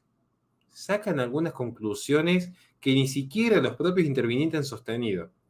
Son cosas bastante llamativas en este mundo de las redes sociales. Para bien o para mal, la vida transita por fuera de la ontología digital por ahora, porque el camino va a la profundización de la ontología digital. Esto es un hecho que yo lo marco en mi libro. El mundo post-pandemia va a ser un mundo digitalizado, donde de hecho, propio de la lógica de la posmodernidad, lo privado se vuelve público y lo público se vuelve privado. Es un hecho casi imposible de repeler al menos en los espacios, pero sí quiero cerrar con un mensaje esperanzador. No hay mal que dure 100 años, ni cuerpo que la aguante. Entonces, ¿qué es lo que digo yo? Nosotros tenemos una realidad donde se está enfrentando, valga la redundancia, la realidad con la virtualidad. Y no me refiero particularmente a las Big Tech, que ya le hemos dedicado su tiempo. Nosotros hoy transitamos un desafío muy particular. Está el mundo de las ideologías, por un lado, todas las ideologías, en el concepto de Stud de Tracy, pero podremos profundizar algún día, y el mundo de la verdad. Diría alguien que sabía mucho, la única verdad es la realidad, y hoy tenemos que confrontar este sentido. Entonces, ¿qué es lo que digo yo? El espacio pro vida, en algún momento, tiene que tomar las banderas de la verdad. Y voy a cerrar con una pequeñísima reflexión en torno a la verdad. ¿Con qué quiero cerrar?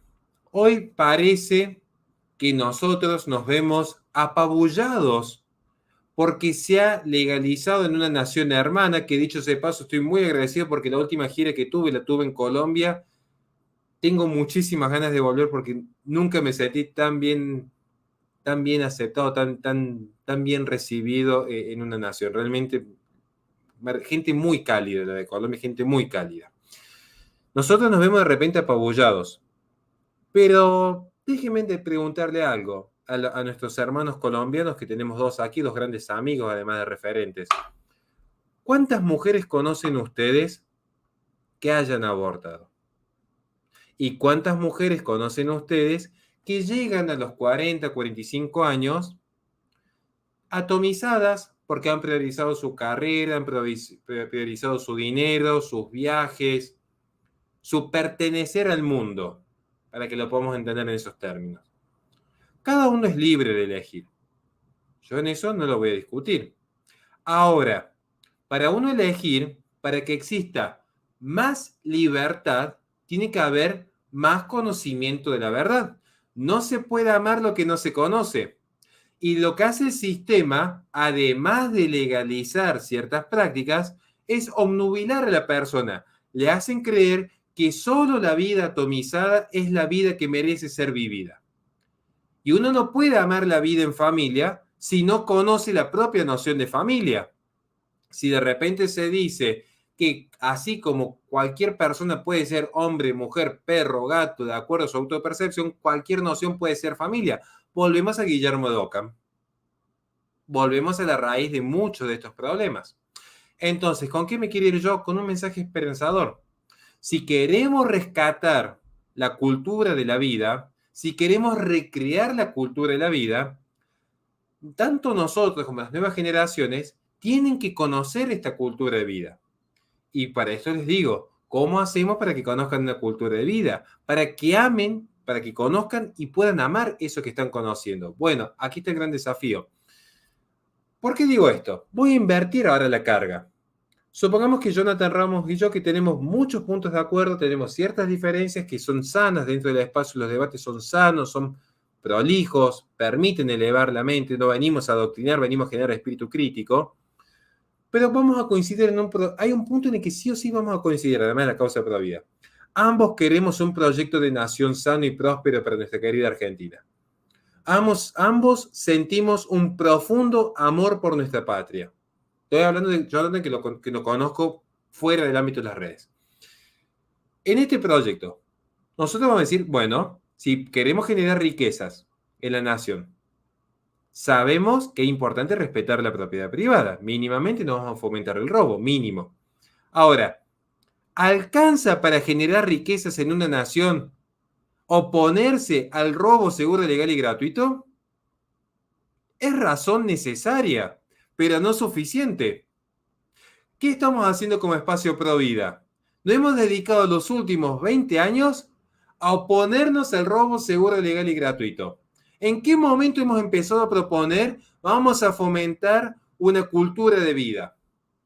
Porque si no, somos los típicos aduladores de la tribuna, insultando a uno, tirando piedras al otro o aplaudiendo al que metió el gol. ¿Cuándo vamos a empezar a ser protagonistas? ¿Quieren recrear la cultura de vida? Sean luz. Algunos lo serán en su ámbito religioso, iluminando almas. Puede ser un pastor, puede ser un sacerdote, en su vocación de llama a Dios. Otros lo serán en la academia, iluminando mentes, ya no espíritus. Y otros lo serán como padres de familia. Cada uno sabrá cuál es su llamado. Ahora, les digo algo. ¿Quieren recrear la cultura de la vida? Empecemos a entender que las redes sociales son una herramienta, no un fin. Empecemos a entender de que de nada sirve transmitir un mensaje si no hay contenido. Porque lo que hay en esta modernidad líquida es eso, un proyecto estético. Es lo que se ve, pero no lo que se toca. No hay nada sólido. Lo que está haciendo la cultura tanática es volver líquido cual Narciso, que solamente es un proyecto político que se ve, pero que no hay nada sustancial, porque ni siquiera el mal tiene sustancia. Si el mal no es más que la ausencia de bien. ¿Y nosotros qué vamos a hacer? ¿Volvernos personas sin sustancia como el mal? ¿O empezar a generar un proyecto sólido donde sí podemos definir lo que es el bien, lo que es lo bueno, bello y cierto? Mi mensaje esperanzador, ¿saben cuál es? Y quieren que se los diga así, quitando todo lo coloquial. ¿Por qué nos preocupamos tanto por los progres? Si en definitiva esta gente ni siquiera se reproduce. Ahora, si nosotros caemos en la lógica de ellos, en sus formas de vida, consumistas, ideologizadas, atomizadas, bueno, a ver, la culpa no es del chancho, es del que le da de comer. Ellos están proponiendo un proyecto de vida tanático. Ahora, ¿qué estamos comprando nosotros? ¿A qué estamos adhiriendo? Este es el punto de cuestión. ¿Estamos realmente dándole un sentido de trascendencia en nuestras vidas? Yo cierro con estos. Yo posiblemente, y sin ningún problema, porque esto me lo dice todos los días un montón de haters, ojalá te mueras, me lo viven diciendo todos. ¿Saben cuál es el tema, gente? Que yo no le tengo miedo a la muerte. Yo todos los fines de semana me pongo los guantes de boxeo y me encanta la adrenalina, pero yo el día que me encuentre con mi creador, yo ya sé que dejé en este mundo 2 hijas maravillosas destinadas a la gloria de Dios. Yo dejé 2 almas que participaban en el Logos Divino materializado en este mundo para participar en un proyecto de vida junto a mi querida esposa, que también somos copartícipes en este proyecto. ¿Es mucho o es poco? No sé. Yo hasta el día de hoy me pregunto quién soy, pero sé que cuando me encuentre con el Creador tengo algo para decir. Cada uno entonces esta noche se puede fijar a sí mismo y decir, yo mañana parto el encuentro con el Creador. ¿Qué legué en este mundo? ¿Criticar desde Twitter qué corte mala? ¿O salir a realmente trabajar por un proyecto de nación? Porque si no, spoiler, vamos de mal en peor. Pero sepan algo, en la vereda del frente tendrán $1.000.000, pero es una causa sin sustancia. Lo nuestro es sustancial. Y esa es la gran diferencia que tenemos. Pido 1000 disculpas que yo me tengo que retirar, pero justamente, como dijo Santiago que sabe, tengo que ir a dormir a mi nena y preparar todos los gajes del oficio como padre de familia. Maravillosa tu intervención, Horacio. Muchas gracias por haber puesto humanidad en tus palabras. Gracias. Gracias, Horacio. Adiós a todos. Adiós. Vemos, Bueno, Horacio. vamos a presentar a un compañero del justicialismo, que es Cristian Taborda. Te damos la bienvenida, querido Cristian. ¿Cómo estás? Hola Jonathan, todos los demás amigos que están participando acá del vivo de manera virtual exponiendo, moderando y sobre todo los que están escuchando o viendo del otro lado. Un gusto estar acá. Estamos cerrando, pero ¿sabes por qué te invité? Porque me gustaría que comiences haciendo una breve autocrítica del movimiento Pro Vida. ¿Qué es lo que estamos haciendo mal, los que pertenecemos al movimiento Pro Vida? ¿Hay algo para hacer una autocrítica como la hizo Horacio Justo? Sí, creo que hay varios puntos. Por empezar, lógicamente, ¿no? Digamos, es una crítica, si se quiere, no le encuentro el adjetivo ahora en este momento, pero que juega en favor y que se encuentra lógicamente porque el avance del progresismo con todo lo que tiene que ver con políticas antinatalistas, de alguna manera es muy fuerte por la financiación, cosa que estuvieron hablando recién y que ya de alguna manera la opinión pública está entendida y sabe de qué se trata, de dónde proviene la plata con la que se financian todas estas movidas. Y es lógico correr detrás de eso, o sea, van un paso adelante, eh, pero después, si se quiere, especie de crítica para pensar de acá en adelante, que no se siga extendiendo toda esta movida, creo que hay que prestar mucha atención a la forma en la organización política, en la práctica política, cómo se lleva adelante.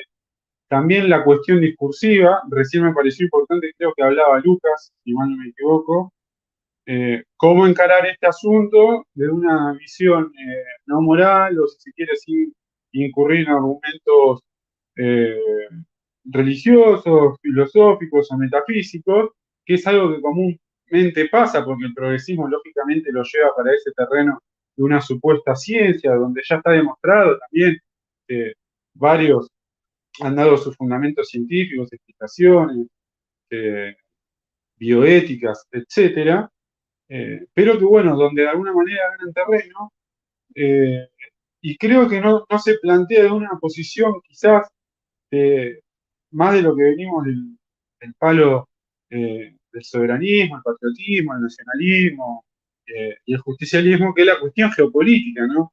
Yo creo que nadie, en este caso, ningún argentino, específicamente con lo que sucedió en las últimas horas, ningún colombiano va a estar en favor de que reduzcan su población, ¿no? La eliminación de futuros colombianos, de futuros argentinos, como sucede con estas leyes criminales.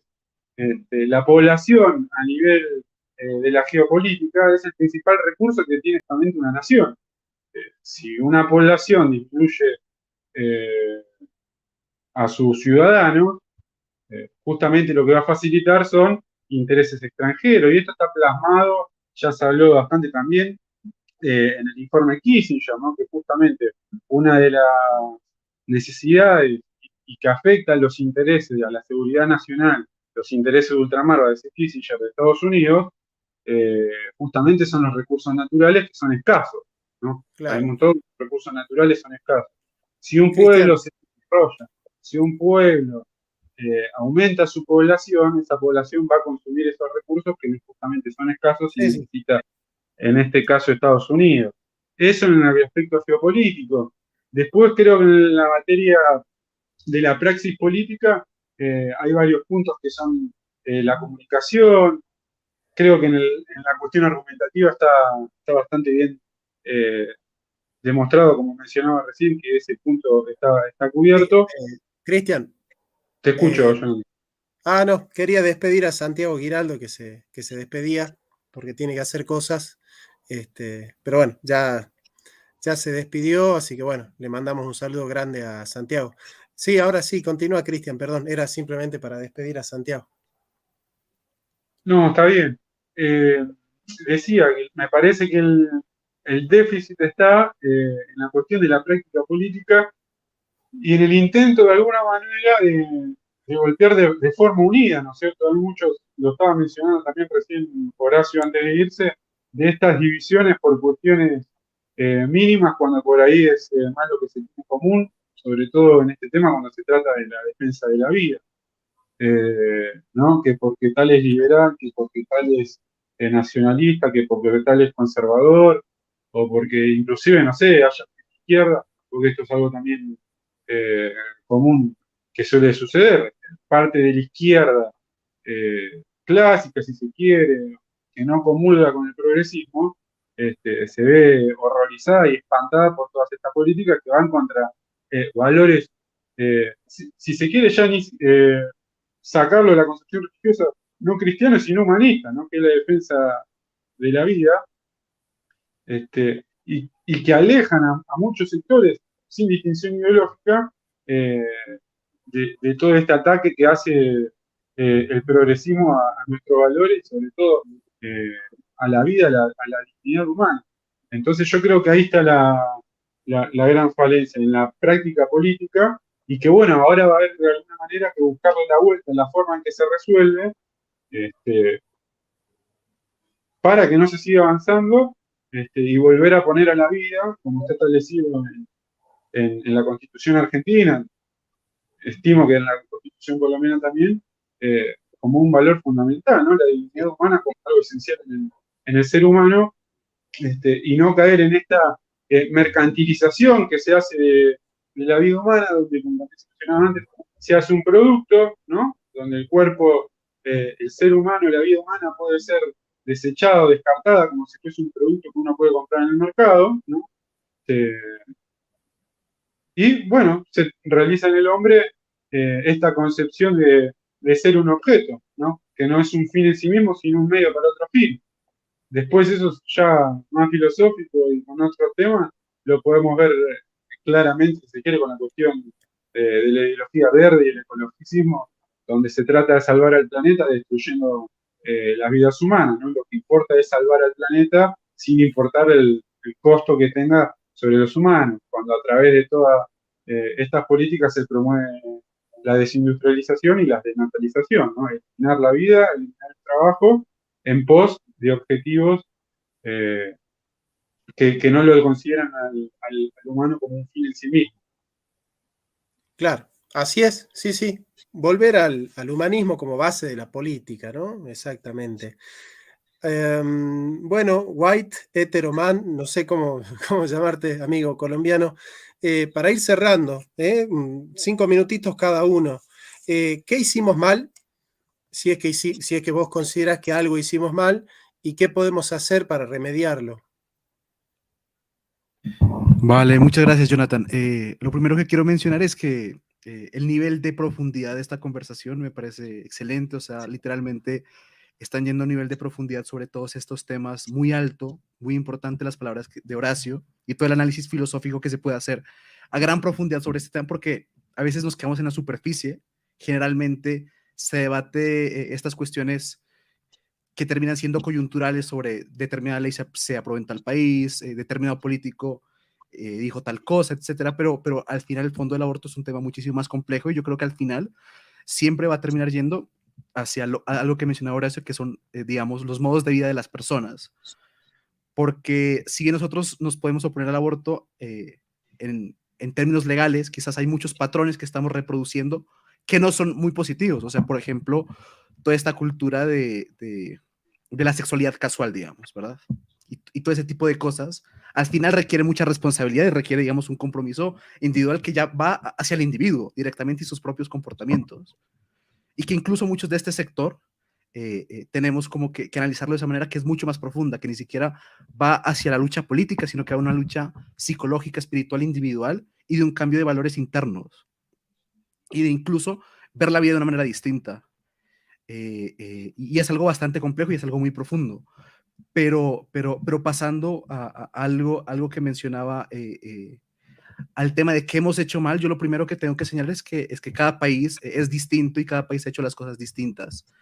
Yo sí comparo lo que ha pasado en Colombia con lo que ha pasado en Argentina y cómo Colombia y Argentina han enfrentado, digamos, estos problemas ha sido completamente distinto. En Argentina, a mí me aterra la facilidad con la que se legalizó esto en Colombia. Realmente para ellos fue demasiado fácil. Los mecanismos de propaganda que utilizaron no fueron nada sofisticados. Evidentemente invirtieron dinero en contratar actores y personalidades de la farándula para llevar, digamos, desde las redes sociales, desde los distintos medios de comunicación, toda esta agenda abortista, pero nunca presentando algún argumento profundo o realmente algo, o realmente un análisis que pudiese persuadir a las personas, ¿no? Se quedaron en una parte bastante básica de simplemente contratar a personalidades famosas para que muevan un poco la agenda. O sea, ni siquiera hubo esfuerzo real por parte de estas personas. Y eso me preocupa porque significa que muchos colombianos realmente son muy ignorantes en este tema y carecen como del sentido crítico. Y a eso voy. Creo que este nivel de debate y este nivel de profundidad de este tipo de debates no se presentan en Colombia, la verdad. No se presentan en Colombia y ese puede ser uno de los grandes problemas porque el colombiano de a pie se deja manipular muy fácilmente por este tipo de discursos fáciles, este tipo de discursos abortistas que no van hacia lo profundo. Y cuando nosotros carecemos en nuestro país de personas que estén dando justamente debates más profundos, como no tenemos esas personas que estén dando debates más profundos, entonces pasa este tipo de cosas. Y a mí me parece algo que es una autocrítica que yo no hago el movimiento pro vida en general, sino el movimiento pro vida específicamente en Colombia. Y es importante que en Colombia tengamos algo muy, muy presente. Y es que aquí no va a venir, en nuestro país, no va a venir Jonathan Ramos a salvarnos del aborto, no va a venir Agustín Laje a salvarnos, no va a venir, digamos, Lupe Batallán. Necesitamos hacerlo nosotros mismos. Necesitamos formarnos más, expandir, digamos, filosóficamente, leer mucho más sobre estos temas de una manera constante, profunda, ser más responsables en la etapa de formación. Es algo que nos falta muchísimo en Colombia, porque al final nosotros somos los que tenemos que dar esta batalla. O sea, es un problema de los colombianos y es un problema que los colombianos tenemos que solucionar. Y noto una gran diferencia entre el nivel de formación de, por ejemplo, los Provida en Argentina, en Ecuador y los Provida en Colombia. Digamos que hay una diferencia notable. Y entonces, en Colombia necesitamos ser muy conscientes de que esta batalla la tenemos que librar nosotros, ¿sí? Sin embargo, algo que es muy interesante y que justamente pensé justo en esta conversación es la importancia de que nosotros como pueblos hispanohablantes, hispanoamericanos, nos unamos para apoyar a las naciones que tienen este tipo de dificultades. Que si, por ejemplo, en Perú se está debatiendo, no sé, el matrimonio LGBT y en Perú tienen dificultades serias para enmarcar una lucha cultural fuerte, pues que la gente, no sé, de México los apoye, o de Ecuador o de Argentina, que si en Argentina están debatiendo el tema de la eutanasia y quizás no puede hacerlo con tal contundencia, que gente de otros países entre a apoyarlos, pero que se haga de una manera más fuerte. Por ejemplo, hace poco acá en Colombia hubo un foro importante que es el Foro de Madrid, que lo encabeza Vox de España, que es un partido político que yo en lo personal admiro mucho, y justamente ese foro tiene como el objetivo de unir fuerzas, de que todos los países unan fuerzas y puedan retroalimentarse. Y yo creo que eso es importante, que desde la batalla cultural que estamos teniendo lo hagamos más, que luchemos de la misma manera y con la misma fuerza que lo hacemos por nuestros propios países, con nuestros países hermanos. Porque en Colombia, como digo, tenemos dificultades para afrontar este problema serio y creo que estamos bastante estancados. La verdad, yo, el asunto, desde que se legalizó el aborto en Argentina y desde que comenzó el debate en Argentina en el 2018, yo estaba muy pendiente de ver lo que pasa en Argentina y la verdad es que en Colombia no hemos podido llegar a ese nivel de conciencia en la batalla cultural y por eso creo que especialmente esto último que acabo de mencionar, de unir fuerzas, de hacer realmente un ejercicio profundo de cómo podemos apoyar a aquellas naciones que tienen estas dificultades y cómo ayudar a que estas naciones puedan forjar desde dentro una batalla cultural más eficiente y más eficaz. Y por último, y que también va unido a esto, es que hay que realmente preocuparse por una cuestión aquí. Es que esto que está pasando en Colombia va a repercutir en términos geopolíticos con los otros países. O sea, el hecho de que en Colombia se haya legalizado el aborto hasta las 24 semanas, hasta los 6 meses, de alguna manera va a facilitar a que este tipo de procesos se den en otros países, dado que ya hay un precedente en la región. Y eso es algo sumamente importante. Digamos, en estos momentos, en Ecuador también se está debatiendo este tema. En menor escala, porque obviamente no es a este nivel de locura de 24 semanas. En Ecuador es por causales y demás, pero el hecho de que en Colombia se haya legalizado evidentemente va a repercutir en las decisiones que los políticos de ese país hagan del financiamiento de estas organizaciones, a que redoblen esfuerzos de estas organizaciones proabortistas. Entonces, Jonathan creo que lo mencionaba, el tema de la eutanasia. En Argentina se está debatiendo la eutanasia, en Colombia ya tenemos eutanasia, también por la Corte Constitucional. En Colombia literalmente la eutanasia existe no únicamente a pacientes terminales, sino a cualquier tipo de paciente que diga que tiene una enfermedad que ni siquiera es terminal, pero que supuestamente le da muchos problemas en su vida, incluso se está debatiendo hasta el punto psicológico, hasta ese punto estamos llegando. O sea, en el mundo, de nuevo, tanto en aborto como eutanasia, Colombia es de los países más permisivos en esto, ¿sí? Y en Colombia esto está llegando a una facilidad increíble. Estos globalistas lo están teniendo demasiado fácil en nuestro país y por eso creo que gente de otra región que es más consciente, como ustedes, con el nivel de profundidad intelectual que tienen, y todos analicemos a profundidad qué es lo que está pasando en Colombia, porque no solo va a afectar a Colombia, este nivel de avance va a afectar a todas las demás naciones. Entonces Colombia de alguna manera puede convertirse en el lastre para que todos los demás países de la región vayan aplicando ese tipo de políticas. Entonces, diría que en términos generales, que los colombianos seamos más conscientes de esto y nos responsabilicemos más y nos preparemos más y luchemos mejor. Y también que del otro lado, que las personas de otros países le presten más atención a lo que está pasando en Colombia, porque al final esto va a repercutir en todos los países. Claro. O sea, es que acá en Argentina se quiso al principio, en el 2018, avanzar con una ley mucho más radical, cercana a la que se presentó en Colombia, y el movimiento Provida pudo frenar esa ley radical. Entonces lo que tuvo que hacer el progresismo es replegarse y hacer otra ley que no sea tan inhumana. Entonces, bueno, ellos van tanteando. Es decir, es una pena que en Colombia no haya pasado eso que en Argentina, es decir, frenar el proyecto progresista radical para que presenten uno un poquito más moderado. Y bueno, tuvieron que racionalizar lo que pedían y terminó pasando, ¿no? Terminó aceptándose, pero digamos, pudimos conseguir que no sea tan radical el empleo de las semanas, ¿no? Que no sea tan extensivo el margen. Así que, bueno, gracias, hermano, por tu intervención. Nos quedan 10 minutos, así que vamos a dejar 5 minutos para Cristian y va a cerrar Guillermo.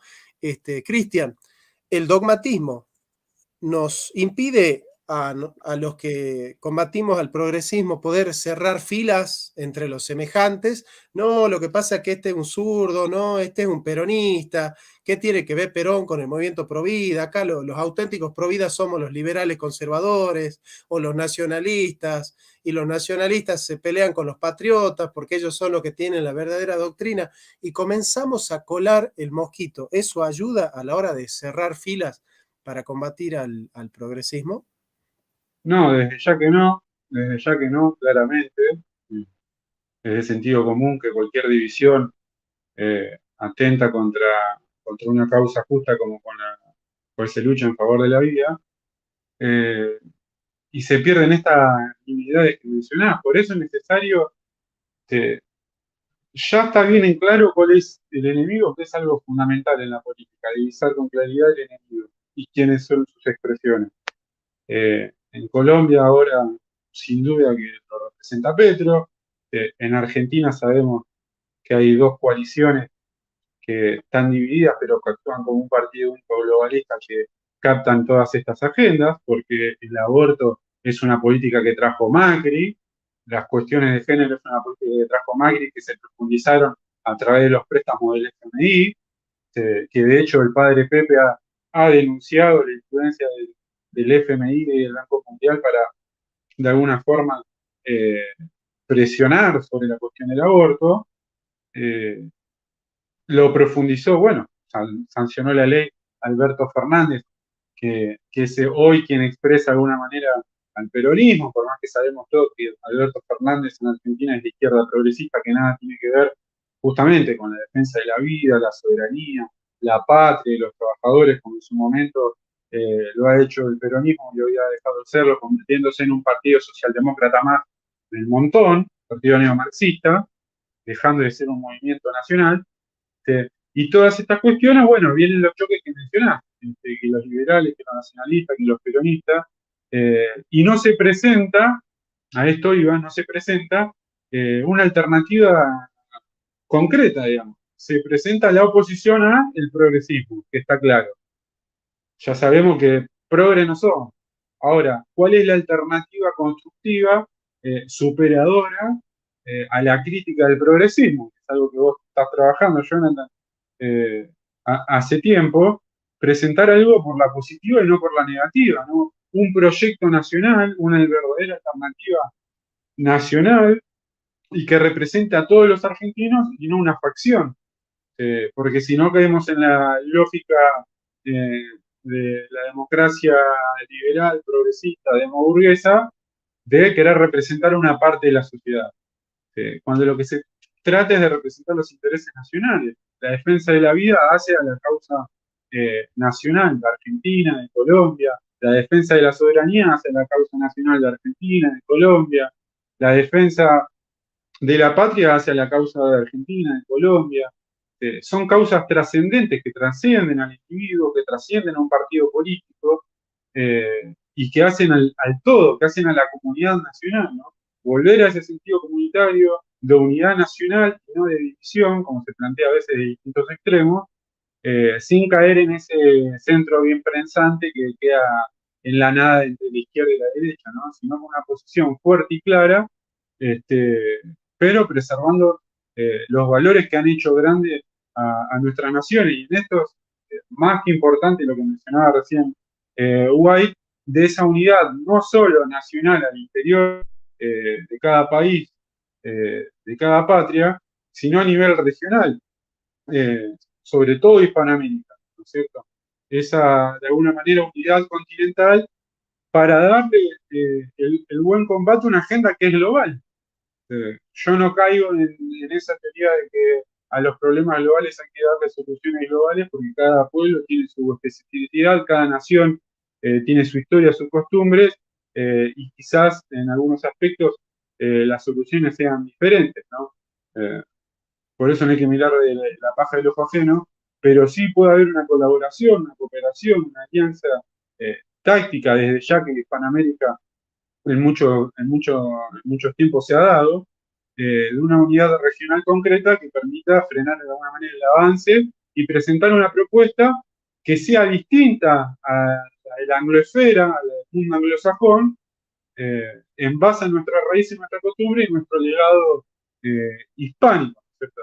Porque estas son todas políticas que vienen de una línea anglosajona, desde ya que es contraria y directamente antagónica a la línea hispánica, ¿no? Hay dos líneas siempre al interior de los países eh, de nuestra América, de Hispanoamérica, la línea anglosajona y la línea hispánica. Bueno, creo que es de alguna manera una buena oportunidad para replanteárselo de ese modo. Y desde ya insisto en presentar una alternativa constructiva donde se tenga como uno de los ejes ordenadores, sin duda, la defensa de la vida, porque esto no va a quedar acá. No va a quedar que se sancionó el aborto y bueno, pasamos a otra cosa y tratemos de evitar la eutanasia como hacer que se hace algo para no hacer nada. No, desde ya que cualquier alternativa patriótica, nacional, de nueva derecha, como se quiera llamarle, que quiera representar los intereses de cada país, este tiene que ser un tema central, la defensa de la vida de los trabajadores y de la patria y de la comunidad nacional, ¿no? Creo que eso es lo esencial y no me quiero extender más, Jonathan. Lo quiero dejar hablar al compañero que es más interesante. Fue un gusto estar este pequeño rato con ustedes, lo venía escuchando, la verdad que estuvo bárbaro el vivo. Y bueno, desde ya, insisto, la lucha continúa y hay muchas cosas para hacer, pero empezar a sentar las bases de un proyecto de nación con una alternativa concreta y no quedarse en la crítica. Así es. Para mí los movimientos de tercera posición pueden cohesionar a la izquierda conservadora y al liberalismo conservador, ¿no? Es más difícil aglutinar a sectores de centro izquierda en la derecha y es más difícil aglutinar sectores de derecha en la izquierda. Entonces, me parece que los movimientos de tercera posición en general son la columna vertebral de la cohesión de los distintos elementos nacionales y populares, ¿no? Y lo que tenemos que hacer justamente para dejar ahí a la estrella de la noche, que todos quedaron sorprendidos con Guillermo Ramadán, es presentar los proyectos para penalizar el aborto todo el tiempo, como hicieron los progresistas, para despenalizarlo. Lo presentaron en la Argentina 6 veces antes de que se despenalice el aborto en la Argentina. Presentaron 1 vez, 2 veces, 3 veces, la cuarta, la quinta, hasta que salió. Bueno, nosotros vamos a hacer lo mismo. Vamos a presentar proyectos para penalizar el aborto. Lo vamos a presentar. Si no se aprueba, lo volvemos a presentar. Si no se aprueba, lo volvemos a presentar. En algún momento va a salir y vamos a construir grandes mayorías y vamos a empezar a votar políticos que incorporen esta agenda como una agenda importante. Bueno, Guille, ¿qué querés decir como para cerrar? ¿Qué nos querrías transmitir como un discurso que cierre esta gran jornada? Realmente una gran jornada que tuvimos hoy. Bueno, Johnny, gracias. Primero, una gran responsabilidad cerrar a semejantes oradores, grandes pensadores que estuvieron compartiendo hoy. Mira, queda claro algunas cosas que se fueron diciendo. Queda claro que el progresismo aprende. ¿En qué sentido? Bueno, lo que se hizo en Argentina, Chile lo tomó y copió lo que le salió bien, mejoró lo que le salió mal, luego van a Colombia. Ya, por ejemplo, con la diferencia entre Colombia y Argentina, hay algo muy importante. Acá se gastó mucho recurso en la ley. No salió 1 año, tuvieron que esperar 2 años más, cambiaron la estrategia, moderaron un poco la ley, el proyecto de ley y terminó saliendo. Pero les costó mucho. Y yo creo que es muy peligroso lo que está pasando porque ahora en Colombia, como bien decía el compañero Guaitetero, no les costó. Y están aprendiendo. Y ese es el problema que tenemos. Ellos aprenden porque obviamente, como dijimos, tienen una vinculación capitalista muy fuerte y están minimizando costos de alguna manera. Entienden que directamente vamos al final y que no necesitamos una ley, simplemente necesitamos un fallo que nos permita recién a partir de ahí sacar leyes. Entonces eso es mucho más peligroso, por eso hablaba del peligro y las diferencias que había aquí con Argentina, y realmente es preocupante, y comparto la preocupación que tiene Guaitétaro en ese sentido en Colombia. Claro, el progresismo, como no es nacionalista y es más globalista, tiene muchas conexiones entre uno y otro, entonces siempre van a ir aprendiendo y apoyándose. Entonces, en ese sentido, tienen una grandes apoyos, más que nada financieros, por un lado, pero también logísticos y también en el pensamiento. Por ejemplo, comparten eso de que ellos no llevan pensadores a la televisión para poder establecer e imponer una opinión pública, sino que llevan artistas, llevan cantantes, llevan pseudofilósofos, pero no llevan científicos, porque ya una de las cosas que quedó clara acá es que ya no se discute si hay o no hay vida. Entonces, ya los científicos ya han quedado totalmente de lado en la discusión. Ahora, como ya aceptan que hay vida, empezamos a discutir otras cosas, que quizá, como tienen un grado de saber un poco más elevado, ya no es tan simple seguir. Por eso es que, con muy buen tino, acá se decía que hay que tratar de elevar la discusión en todos los grados, ¿no? Y que nosotros tenemos que estar preparados, sobre todo, para poder enfrentar este tipo de discusiones, que no es simple, que realmente hay que prepararse, hay que leer mucho, porque las discusiones se van a seguir dando, se tienen que seguir dando en todos los ámbitos. Nosotros tenemos que proponerlas, como dice Jonathan. Y ahora bien, no solamente tenemos que proponer leyes, sino tenemos que volver a discutir y tenemos que volver a explicar lo que quizás antes no se explicó de la mejor manera. Tenemos que seguir dando esta batalla en todos los ámbitos, no solamente en los virtuales, sino también en los reales. ¿Y cuál es la mejor manera de dar un buen discurso? Bueno, el ser coherente, ¿no? Nosotros, como pro vida, tenemos que amar la vida en todos sus sentidos. Y yo creo que una de las mejores maneras de amar la vida es proponer leyes que defiendan la vida más allá de la del aborto, porque nosotros, evidentemente, tenemos que lidiar con discursos sobre todas las miserias que están viviendo muchas personas que de hecho está en el comunicado de la Corte Suprema. Ellos, una de las cosas que plantean es que los que más sufren el tema del aborto son las personas que no la pasan bien socioeconómicamente. Bueno, sabemos que ese discurso es falaz, lo entendemos perfectamente, pero tenemos que poder hacer algo para mejorar la vida de la gente. Yo recuerdo cuando acá se está hablando de una cultura de la muerte. Recuerdo, no sé si fue el primero, pero uno de los grandes voceros sobre la cultura de la muerte fue San Juan Pablo II, en su encíclica creo que es de marzo del 95, Evangelium Vitae. Él ahí ya estaba hablando de lo que venía con la cultura de la muerte y dándole el punto justo a la dignidad humana. Estaba resaltando la dignidad humana. Entonces, todo esto no es nuevo, nosotros ya lo vemos venir, y cada país tendrá su particularidad, como decía Cristian, ciertamente. Entonces, cada país tiene que tener su propia estrategia.